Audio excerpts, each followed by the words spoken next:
Bihar police हो, बिहार दरोगा हो, बीपीएससी पीटी हो, बीपीएससी टीआरई 4 हो, सबके लिए एक किताब इम्पॉर्टेंट है, एनसीईआरटी। एनसीईआरटी में क्लास 6 टू क्लास 10 बहुत ही इम्पोर्टेंट है। इसके साथ साथ क्लास 6 टू 10 के साथ साथ क्लास 11th और क्लास 12 ये भी काफ़ी इम्पोर्टेंट है।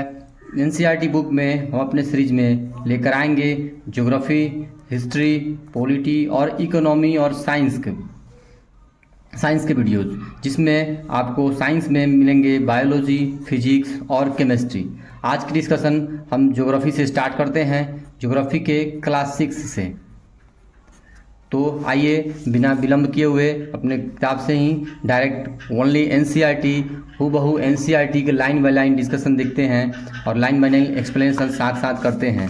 सबसे पहला इम्पोर्टेंट चीज़ है एनसीईआरटी क्लास 6 का विषय सूची। विषय सूची में है पहला चैप्टर है सौर मंडल में पृथ्वी। अब इस चैप्टर में देखते हैं है क्या। पहला चैप्टर जैसा कि आप देख रहे हैं सौर मंडल में पृथ्वी। इससे पहला लाइन सूर्यास्त के बाद आकाश को देखना कितना अच्छा लगता है। आसमान में पहले एक या दो चमकते बिंदु ही दिखते हैं, लेकिन बाद में इनकी संख्या बढ़ती जाती है। आपने शाम के समय में देखे होंगे जब सूर्य अस्त होता है उस समय आसमान में एक या दो तारे जैसे कुछ बिंदु दिखते हैं, उसके बाद धीरे धीरे बहुत सारे तारे दिखाई देने लगते हैं। आप उनकी गणना नहीं कर सकते हैं, आप तारों को गणना नहीं कर सकते हैं, कितने हैं कितने संख्या में हैं इसकी गणना आप नहीं कर सकते हैं। संपूर्ण आकाश छोटी छोटी चमकदार वस्तु से भर जाते हैं, जिनमें से कुछ चमकीले होते हैं और कुछ धुंधले होते हैं। कुछ ऐसे होते हैं जो चमकीले होते हैं, जो काफ़ी शाइनिंग करते हैं, कुछ ऐसे धुंधले प्रतीत होते हैं।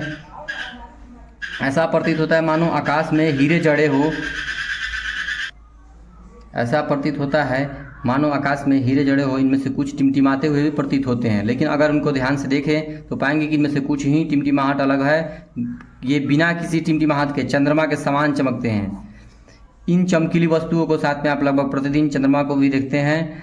यह अलग अलग समय पर अलग अलग आकार एवं अलग अलग स्थितियों में दिखाई पड़ता है। आप पूर्ण चंद्र को लगभग 1 महीने में एक बार देख सकते हैं। यहाँ से डायरेक्ट क्वेश्चन भी बनता है कि पूर्ण चंद्रमा को आप 1 महीने में कितनी बार देख सकते हैं। तो आप पूर्ण चंद्रमा को एक महीने में एक बार ही देख सकते हैं। यह पूर्ण चंद्रमा वाली रात पूर्णिमा होती है और 15 दिन के बाद आप इन्हें नहीं देख सकते हैं। यह नए चंद्रमा की रात्रि या अमावस्या होती है। 15 दिन बाद क्या होता है कि चंद्रमा दिखाई नहीं देता है, उस समय उसको अमावस्या बोला जाता है।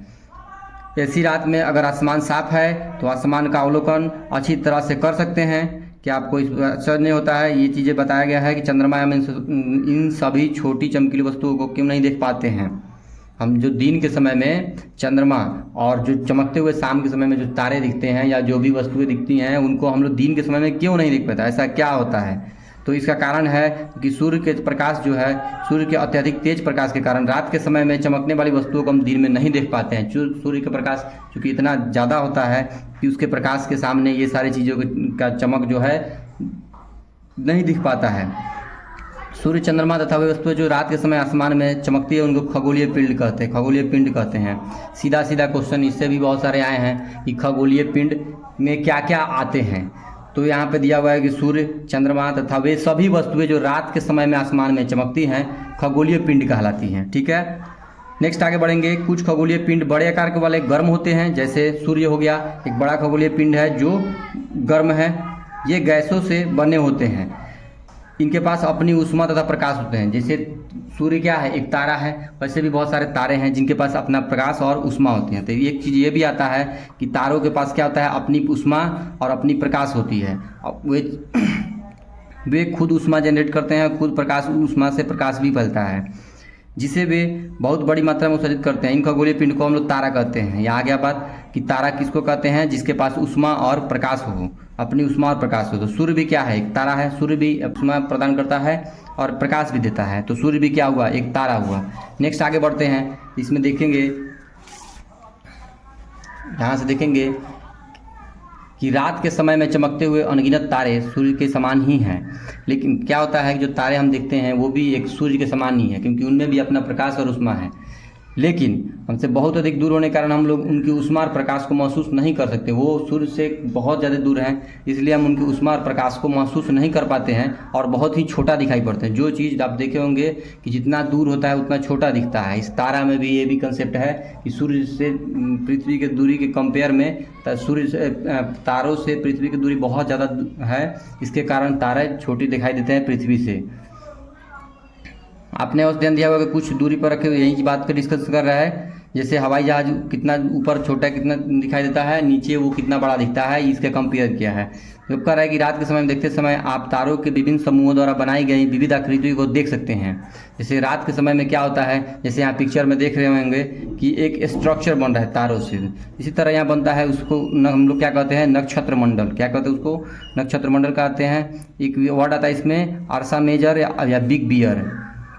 ये भी क्या है, एक नक्षत्र मंडल है। बहुत आसानी से पहचान आते हैं मतलब नक्षत्र मंडल है कि ये सप्तऋषि मतलब 7 ऋषि, सप्त मतलब 7, ऋषि मतलब संत, यानी ये क्या है, ये 7 तारों के समूह हैं जो नक्षत्र मंडल में अर्सा मेजर का भाग है। अर्सा मेजर का भाग है, ये क्या है, अर्सा मेजर का।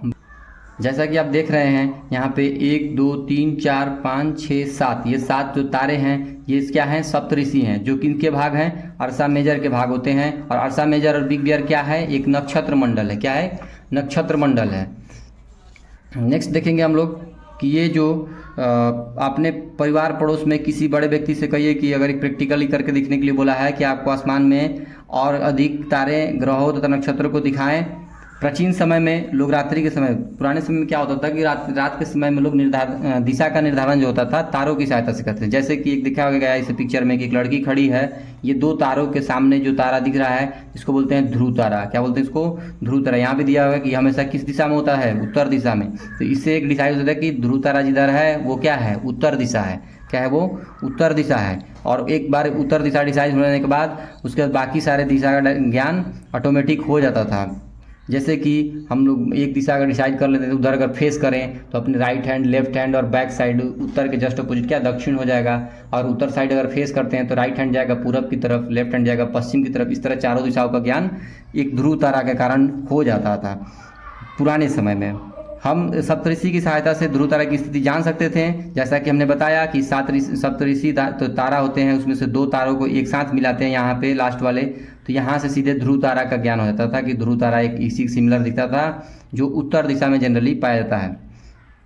नेक्स्ट आते हैं, इस पर देखेंगे कि कुछ खगोलीय पिंड में अपना प्रकाश या ऊष्मा नहीं होती है। कुछ ऐसे भी होते हैं, हम लोग तारों की बात की जिसमें अपनी प्रकाश और ऊष्मा होती है। कुछ ऐसे भी खगोलीय पिंड हैं जिसमें अपनी प्रकाश और ऊष्मा नहीं होती है, जैसे हमारी पृथ्वी है, इसमें अपनी ऊष्मा और प्रकाश नहीं है। जैसे चंद्रमा है और भी बहुत सारे ग्रह हैं, तो उन सभी को क्या कहते हैं, ऐसे पिंड को हम लोग ग्रह कहते हैं। क्या कहते हैं, हम ऐसे पिंड को ग्रह कहते हैं।